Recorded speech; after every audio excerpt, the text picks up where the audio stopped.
Hey y'all, it's Sia Moore bringing you Mama Some More, and I'm here to give y'all some college advice as a 2-time college grad. So let's get right into it. I know the school year is coming up. People probably ready to move on campus. Y'all probably trying to figure out. Y'all probably watch so many different videos trying to figure out what's the best advice. I'm not gonna say my advice is the best advice. All I can say is I done been through college twice, so I done picked up a couple tips and tricks along the way that I'm gonna share with y'all, and I hope they're helpful for y'all and that somebody can get something out of it.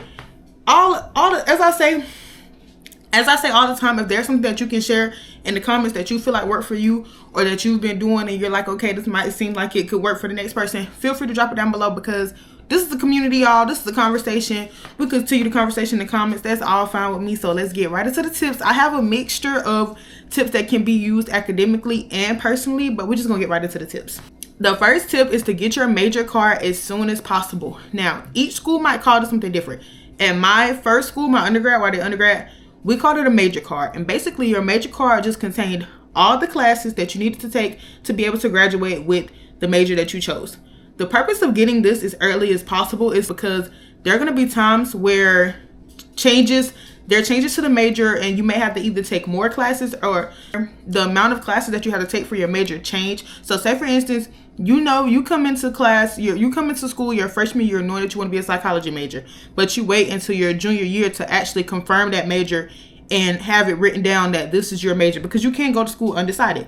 So this is for the people who know what they want to do as soon as they get in the door. When you come in there, if you come in your freshman year, you know, like you want to be a psychology major, you take all the classes and stuff up into your junior year, you're supposed to have 3 more semesters left. They can add classes on to that major. And if you don't already have your major declared in the system somewhere, you're going to be responsible to take anything that they've added. The whole point of getting this done early is so that when you declare your major, your freshman year or your sophomore year, when it comes to your junior year and your senior years, there aren't things that added that cause you to graduate later than you originally expected. I will say that this is not always the responsibility of your advisor. Yes, that is their job, but in the same sense, you're the one who's going to be graduating with this degree. So you need to know what classes are required for this degree, so that y'all can be blaming on the advisor if y'all have to stay an extra semester or stay an extra year, because you're supposed to be on top of that too.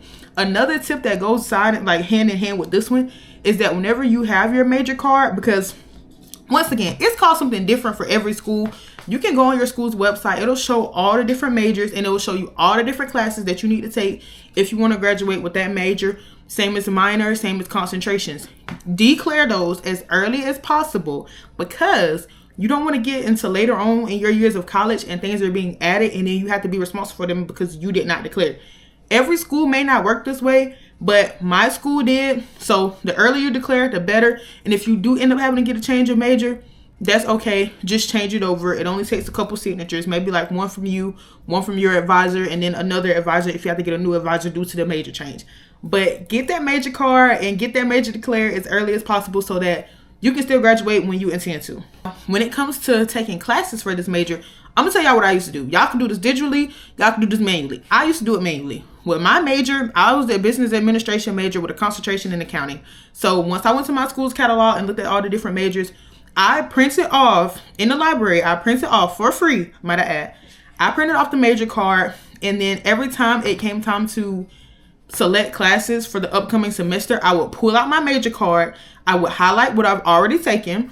I would look at the classes that are being offered for that semester. I would look at my major card, and I'm like, okay, cool.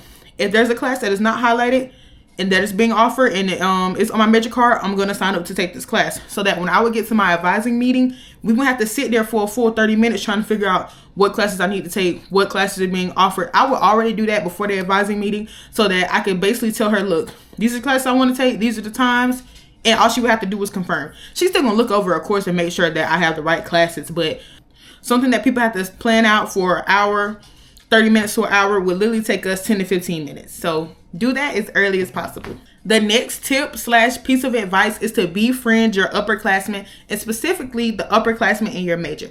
This is important because when it comes down to like getting information, whether it be like on a teacher or on a certain course, there are going to be times where multiple teachers teach the same course. So you can be able to talk to these upperclassmen who've already taken the course and be like, hey y'all, like I got to go take Math 101, or I got to go take Business Administration 210.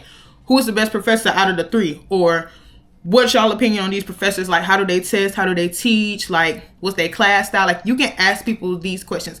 Might I add, I just want to go ahead and say, make sure with this information, you take everything with a grain of salt, because some things are going to work for you, some things are not. Take it with a grain of salt, pull what works for you, and just keep it pushing. Do any changes or remixes that you need to do, and there's nothing wrong with that. But yeah, talk to these upperclassmen, because they will let you know what's what when it comes to these courses, because they've already taken them. They can give you tips as far as like, when this person be doing the test, like when this professor tests, he tests a lot out of textbook, so make sure you actually reading the textbook and you understand what's going on in the textbook. This next person can be like, this professor, that he teach strictly off of his lectures and he don't have notes. So you got to make sure you go to class, because if you don't go to class, you're not going to understand what the test is going to be about. That's why it's important to talk to upperclassmen, because nobody else can tell you that. Like, yeah, your professor may tell you that, but in the same sense, it's best to get that information from someone who sat in the same seat that you're about to sit in, so you can know how to move around and make sure you have the best experience. Another reason that it's good to befriend upperclassmen in your major is because when they get ready to sell those textbooks, you can have first dibs. Like with me, I always tell the story how back when I was in school, there was a situation where there was this one class that needed like books, but they wasn't like regular textbooks. They were just like regular books that you read for the class. And it was like 4 or 5 of them. Like, it was a good bit of books. It was like 4 or 5 books. And the books were around, I want to say, maybe $12 to $15 each. But I was talking to one of the upperclassmen who had already taken the class. And he basically was like, I'll just give you all these books. Like, I don't need no more. I already took the class. I'll just give them to you. And I was like, okay, cool. Like, what do you want for it? That man gave me all them books for, guess what?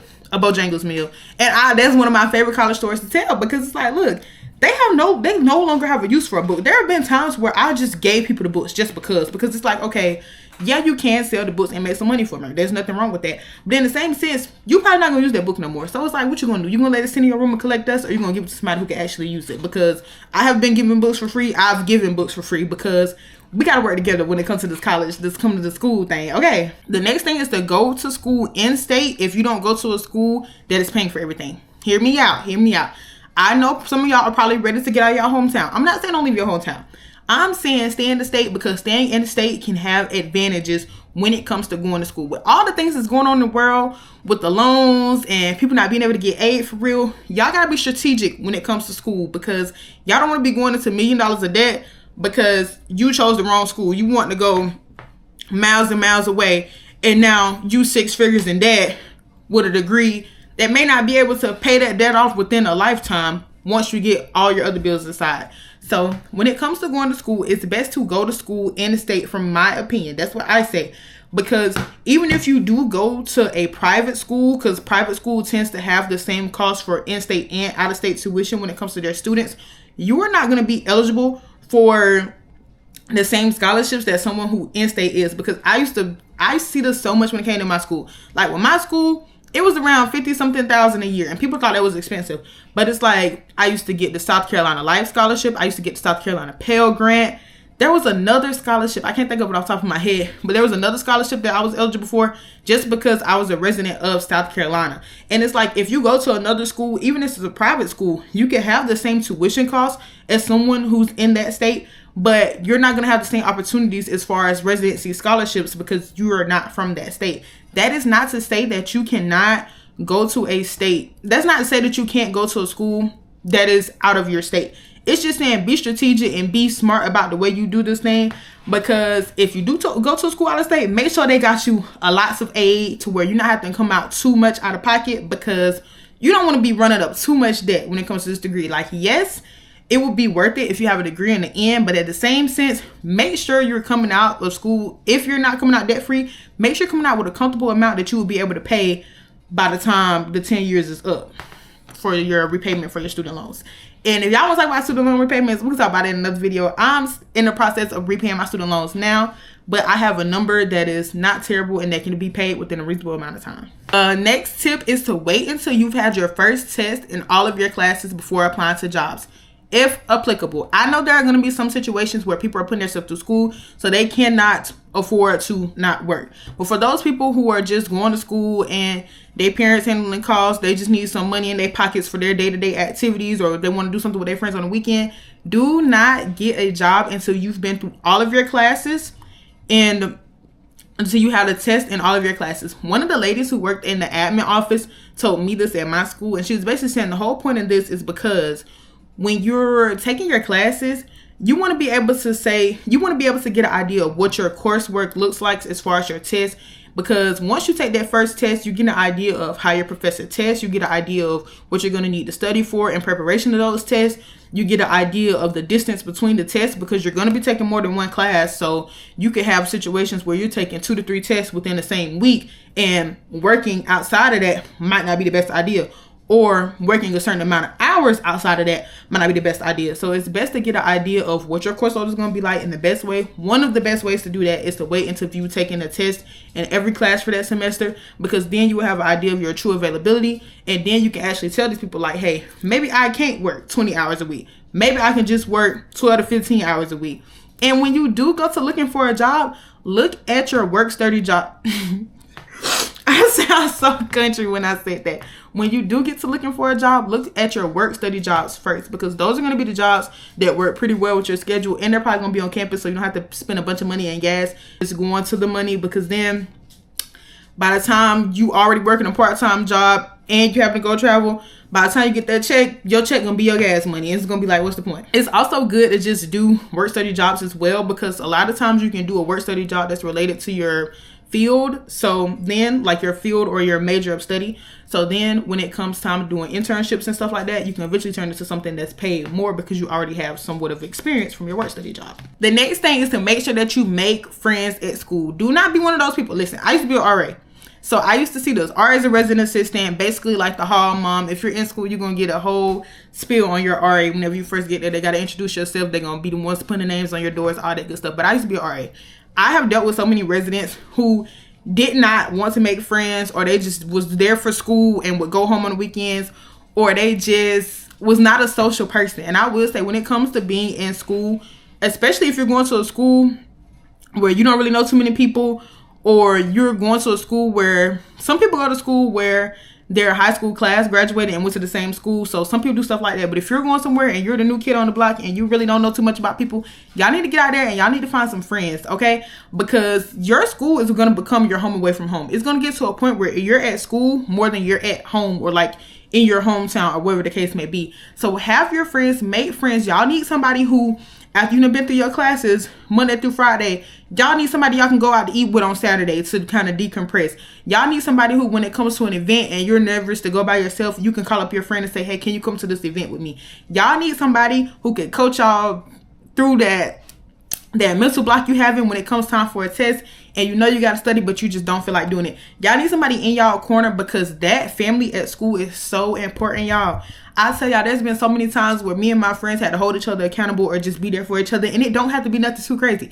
Y'all friends don't always have to come to y'all dorms. You can literally have friends that you meet in social settings, or like you can have friends that you meet at buildings on campus. They don't always have to be all in your room and doing all the other stuff. Me and one of my friend groups literally used to go meet at the student center. Like, we would meet around like 8 o'clock once we got done with class.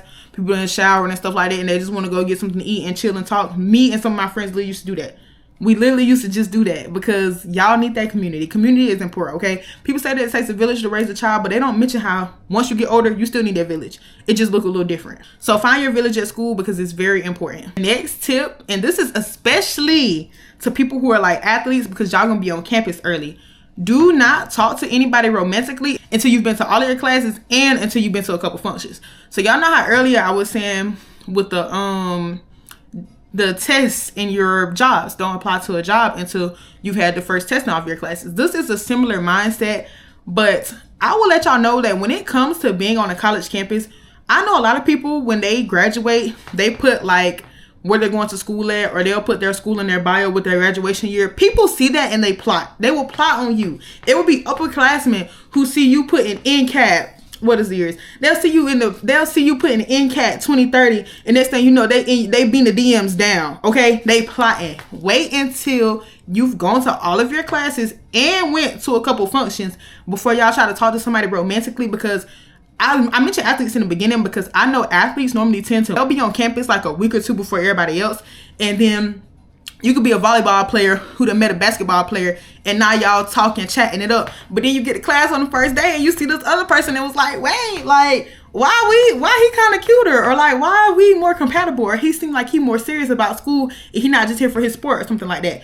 Wait until y'all have been to all of your classes at least one time, or actually, what's even all of your classes at least twice, because some people be missing a day. And that's not to say that, oh, just because they miss a day, they're the worst person ever. But some people missing it. So go to your classes at least once or twice before y'all try to talk to somebody romantically. Because I'm telling y'all, there are literally people who see that school in your bio, they see that school on your graduation post, they see that school in your announcement to where you're going to school at, and they be plotting, they be trying to beat them DMs down, they be trying to talk to y'all, they be trying to get in y'all head real quick. So y'all cannot put them at the forefront, because I know they say early bird get the worm, but y'all gotta go out there and experience people and talk to different people, because you don't want to be talking to somebody and then next thing you know you meet somebody else and that's their homeboy, that's their homegirl, and now that person off limits and you never got the chance to talk to them because you was trying to move too fast. Don't be fast, take time. Y'all got a full 9 months at the school. You don't have to be locked in on the second week. You don't have to be locked in on the third week. You don't have to be locked in on the first month. Take your time, get to know people, and then you can then you can decide who you want to talk to romantically. The next thing is to network. Networking is so important in school, because you hear so many people talk about how they don't have jobs after they graduate college, and the whole time they didn't do nothing but go to class and go to their room and talk to their friends. They didn't do nothing but go to class and go to their room and thought good grades was going to get them there. No, y'all got to network. Y'all got to communicate with people. Y'all got to get out there and let them folks know who you are, what you're majoring in, what you're passionate about, why you chose that major, all that good stuff, because that is going to open opportunities for while you're in school and for when it comes time to graduate. And networking doesn't always have to be the super formal thing. Networking can be something as simple as joining clubs on campus.